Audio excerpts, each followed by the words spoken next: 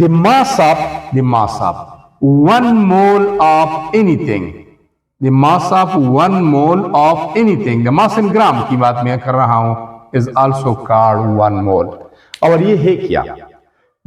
Hydrogen का atomic mass क्या है? 1. रिलेटिव एटॉमिक मास है एज कंपेयर टू कार्बन 12 है, एज कंपेयर टू स्टैंडर्ड है 1 है. एटॉमिक मास के लिए यूनिट इस्तेमाल होती है AMU, एटॉमिक मास यूनिट. जब भी AMU हम लिखते हैं तो उसका मतलब होता है only one thing, only single thing. ये सिंगल हाइड्रोजन एटम का मास है. ये बात याद रखनी है आपने. दोबारा बताता हूं, जब भी एटम, मॉलिक्यूल, आयन या फार्मूला यूनिट के मास के साथ AMU लगाया जाता है तो इसका मतलब होता है single thing. For example, hydrogen के सामने मैंने लिखा है 1 AMU, तो सिंगल हाइड्रोजन का मास 1 AMU है. ऑक्सीजन के सामने मैंने लिखा है 16 AMU, तो इसका मतलब यह है कि सिंगल ऑक्सीजन एटम का मास 16 AMU है. वाटर के सामने मैंने लिखा है 18 AMU. क्यों 18 लिखा है? ऑक्सीजन का एटॉमिक मास है 16, हाइड्रोजन का एटॉमिक मास है 1, 2 हाइड्रोजन है, 2 का मास तो 2 हो गया, 2 + 16 = 18. तो ये सिंगल वाटर मॉलिक्यूल का मास है. अब अगर हम इस AMU को रिप्लेस करें बाय ग्राम्स, तो ये हमारे पास है एटॉमिक मास ऑफ ये वाला हाइड्रोजन, ये है एटॉमिक मास ऑफ ऑक्सीजन, ये है मॉलिक्यूलर मास, मॉलिक्यूल की मास को मॉलिक्यूलर मास बोलते हैं, ये है मॉलिक्यूलर मास ऑफ वाटर. इसको मैंने जाहिर किया है ग्राम से, तो it is called gram atomic mass. Gram atomic mass को मोल बोलते हैं. और ये भी है gram atomic mass of oxygen, इसको भी मोल कहते हैं. और ये है gram molecular mass of water, इसको भी मोल बोलते हैं. तो एक और डेफिनेशन एराइज होता है, वो क्या है? वो ये है ग्राम एटॉमिक मासेस. जब एटॉमिक मासेस को ग्राम से जाहिर किया जाता है AMU की बजाय, इंस्टेड ऑफ AMU, ये ग्राम एटॉमिक मास. जब एटॉमिक मास को ग्राम से जाहिर किया जाता है इंस्टेड ऑफ AMU की बजाय, इसको कहते हैं gram atomic mass. Gram molecular mass है, मॉलिक्यूलर मास है. मॉलिक्यूल के मास को जब ग्राम से जाहिर किया जाता है तो ये मॉलिक्यूलर मास है, इसको ग्राम से जाहिर किया जाता है. ग्राम फार्मूला मासेस, फार्मूला यूनिट्स के मास को जब ग्राम से जाहिर किया जाता है, इनको बोलते हैं मोल. तो ये एक और डेफिनेशन हो गया. अगेन आते हैं सिंपल, मैं आपको रीड आउट करता हूं. 3 डेफिनेशन है. A group of 6.023 into 10 power 23 similar thing is known as mole. एक डेफिनेशन. दूसरा definition, the mass of Avogadro number of similar particle is called mole. Gram atomic masses, gram molecular masses और ग्राम formula masses को भी मोल कहते हैं. तो यहां पर आप फर्क समझ गई कि इसका मतलब तो है सिंगल ऑक्सीजन एटम, लेकिन 16 ग्राम्स का मतलब है 1 मोल ऑक्सीजन एटम.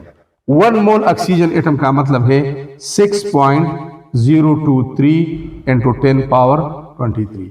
18 AMU का मतलब तो है सिंगल वाटर मॉलिक्यूल, लेकिन 18 ग्राम का मतलब है Avogadro number of water molecules. 6.023 into 10 power 23 water molecule. तो Avogadro number of similar things के मास को, the mass of Avogadro number of similar particle is called mole. अब अगर एटॉमिक मास को AMU की बजाय ग्राम से जाहिर किया जाता है, मॉलिक्यूलर मास को AMU की बजाय ग्राम से जाहिर किया जाता है, इसको भी मोल कहते हैं. अब आ गई ना बात समझ में.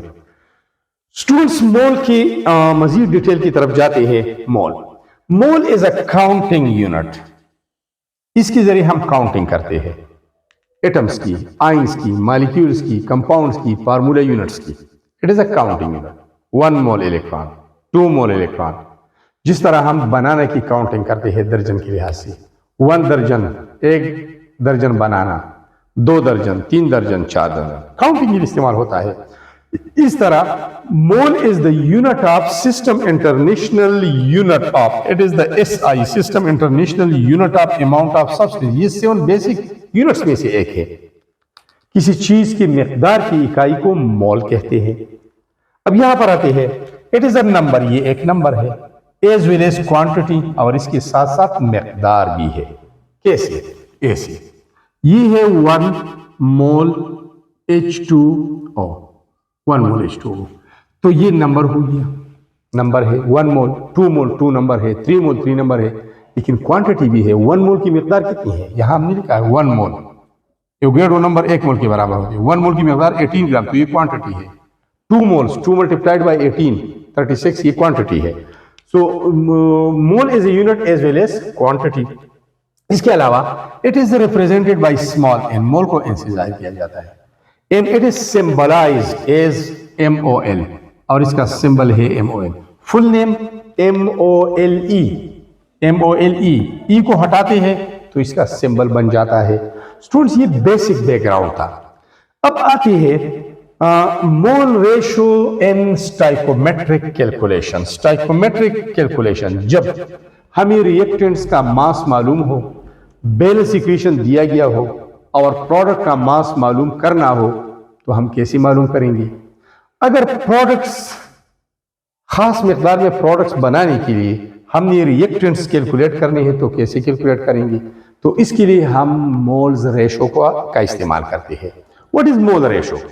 Actually mole ratios in stoichiometric calculations और the ratios of the moles of substances involved in the chemical reaction। यहां पर जितने भी कोएफिशिएंट्स है,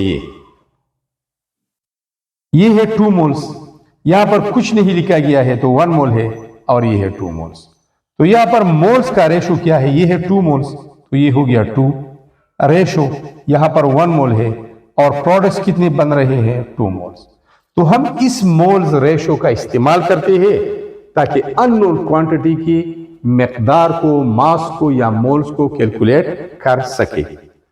balance equation shows that how many moles of each reactant react and how many moles of each product is formed। Mole ratio, balance equation हमें ये बताता है कि रिएक्टेंट्स की कितने मोल्स इन्वॉल्व है प्रोडक्ट्स बनाने में, या प्रोडक्ट्स बनाने के लिए कितने मोल्स ऑफ रिएक्टेंट्स दरकार है। यहां पर ये एग्जांपल है, बैलेंस इक्वेशन है जिसमें number of atoms of each element on the left side is equal to total number of atoms of each element on the right side. अब ये इक्वेशन हमें क्या इंफॉर्मेशन देता है? सबसे पहला इंफॉर्मेशन, इस इक्वेशन हमें ये इंफॉर्मेशन देता है that 2 moles of hydrogen combine with 1 mole of oxygen and produces 2 moles of water। तो ये मोल रेशो है। दूसरा इंफॉर्मेशन, 2 moles वाटर बनाने के लिए 2 moles हाइड्रोजन और 1 मोल ऑक्सीजन दरकार होता है।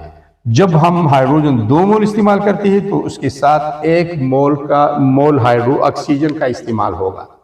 या 2 मोल्स पानी बनाने के लिए अगर हम 1 मोल ऑक्सीजन लेते हैं तो 2 मोल्स ऑफ हाइड्रोजन दरकार होंगे। या 2 मोल्स वाटर बनाने के लिए 1 मोल ऑक्सीजन और 2 मोल हाइड्रोजन आर रिक्वायर्ड। तो सिंपल सी बात है, बैलेंस इक्वेशन की मदद से हम कैलकुलेशन कर सकते हैं कि मोल्स ऑफ प्रोडक्ट्स कितने बन रहे हैं और मोल्स ऑफ रिएक्टेंट्स कितने इन्वॉल्व है, या moles of 2 moles of products बनने के लिए, बनाने के लिए, प्रोड्यूस करने के लिए कितने मोल ऑक्सीजन और कितने मोल हाइड्रोजन दरकार है। इसको कहते हैं मोल्स रेशो। अब स्टूडेंट्स, हमेशा तो हम राउंड फिगर नहीं लेते कि 1 मोल है, 2 मोल है, 3 मोल है, 4 मोल है। प्रैक्टिकल वर्क में, एक्सपेरिमेंटल वर्क में हमारा वास्ता पड़ता है छोटे छोटे और माइक्रो कैलकुलेशन से। जिस तरह रोज़मर्रा जिंदगी में हमारा वास्ता पड़ता है, कभी ये तो हम रोजाना नहीं लेते कि 1 दर्जन केले, 2 दर्जन केले, 3 दर्जन केले। अगर ½ दर्जन केले हमने लेने हैं तो फिर कितने केले मिलेंगे हमें? 1.5 डजन केले हमने लेने हैं तो फिर कितने केले मिलेंगे हमें? मतलब मेरा यह है कि मोल्स कैलकुलेशन के लिए कुछ बेसिक फार्मूलाज हैं, उसको हमने जहन में रखना है और उसके जरिए हम किसी अमाउंट ऑफ प्रोडक्ट के मोल्स को कैलकुलेट कर सकते हैं। तो चलो चलते हैं बेसिक फार्मूलाज की तरफ।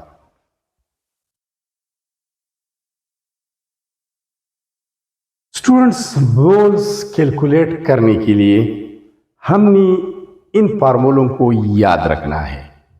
इसके ऊपर एग्जाम्पल भी है, इसके ऊपर आपकी बुक में सेल्फ असेसमेंट क्वेश्चंस भी है, इसके ऊपर एमसीक्यूज भी है और इसके ऊपर न्यूमेरिकल क्वेश्चंस है एक्सरसाइज में। अगर हम नंबर ऑफ मोल्स मालूम करते हैं तो सबसे पहला फार्मूला ये है mass in grams divided by molar mass. जो मास हमें दिया गया है उसको हमने डिवाइड करना है मोलर मास के ऊपर। What is molar mass? The mass of 1 mole of any substance is known as molar mass. For example 1 mole H2O इसका मास, ऑक्सीजन 16 है, हाइड्रोजन का मास 1 है, 2 का 2 हो गया तो 18 ग्राम्स पर मोल। इसको कहते हैं molar mass. The mass of 1 mole of a substance is called molar mass और इसको हम रिप्रेजेंट करते हैं ग्राम पर मोल्स से। इसकी दो मानी है। अगर हम 18 ग्राम्स वाटर लेते हैं तो ये 1 मोल के बराबर होगा। अगर हम 1 मोल वाटर लेना चाहते हैं तो हमने 18 ग्राम्स वाटर लेना है। ठीक है स्टूडेंट्स, और ये मास क्या होगा? ग्राम्स में, क्योंकि हमारे पास मोलर मास ग्राम में होता है तो यूनिट सेम रखनी है तो कैंसल आउट हो जाएंगे। तो इस तरह given mass in gram divided by molar मास। अब एक डिराइव फार्मूला है। बस औकात क्वेश्चन पूछा जाता है कि मास कैलकुलेट करें, मोल्स दिए गए होते हैं और मास कैलकुलेट करना होता है। तो यहां देखिए, अगर मास कैलकुलेट करना है तो इस मोलर मास को डिवीजन से यहां पे लाइए तो मल्टीप्लाई होगा मोल्स के साथ। तो mass is equal two moles multiplied by molar मास। इसके ऊपर भी क्वेश्चन है सेल्फ असेसमेंट। मोल्स मालूम करने के लिए दूसरा direct formula, number of particle divided by Avogadro number. Number of particle का मतलब यह है कि atoms, ions, molecules, formula units, compounds. आपको पार्टिकल की तादाद दी गई है और पूछा जाता है कि इसमें कितने मोल्स है, तो आपने पार्टिकल्स की तादाद को एवोगैड्रो नंबर पे डिवाइड करना है। आप आसानी की खातिर यहां पर 6.023 इंटू 10 पावर 23 लिख सकते हैं। इस पे डिवाइड करना है, आपके साथ मोल आ जाएंगे। अब इसका डिराइव्ड फार्मूला क्या है? बस औकात पूछा जाता है कि find out the number of particle in 6 moles of water.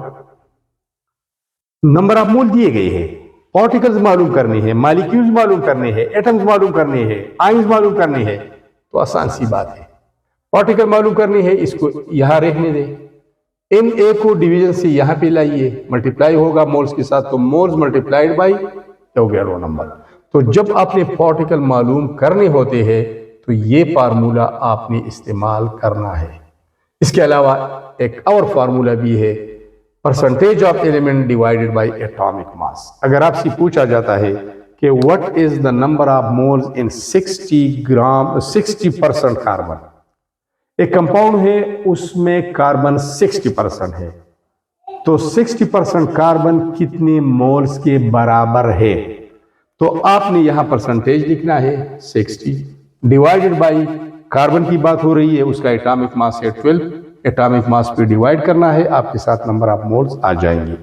In formula को बिल्कुल याद करना, इसका स्क्रीनशॉट ले ले, इसके बगैर आपकी स्टोइकोमेट्रिक कैलकुलेशन नहीं हो सकती। अब स्टूडेंट्स एक एग्जांपल की तरफ आते हैं। एग्जांपल ये है कि जब भी हम स्टोइकोमेट्रिक कैलकुलेशंस करते हैं तो हमने बैलेंस इक्वेशन का सहारा लेना होगा। बैलेंस इक्वेशन स्टोइकोमेट्रिक कैलकुलेशंस की बुनियाद बैलेंस केमिकल इक्वेशन के ऊपर है। बैलेंस केमिकल इक्वेशन की मदद से हम अननोन चीजों को मालूम कर सकते हैं with the help of known. This is called stoichiometry. अब आपको पता चलेगा कि what is actually stoichiometry is. Stoichiometry असल में क्या चीज है, ये एग्जांपल आपको सब कुछ क्लियर कर देगा। स्टूडेंट्स एग्जांपल आपकी बुक का है। एग्जांपल ये है, मिथानॉल एक ऑर्गेनिक कंपाउंड है, बॉन्ड्स जलता है according to the following equation. ये एक इक्वेशन दिया गया है,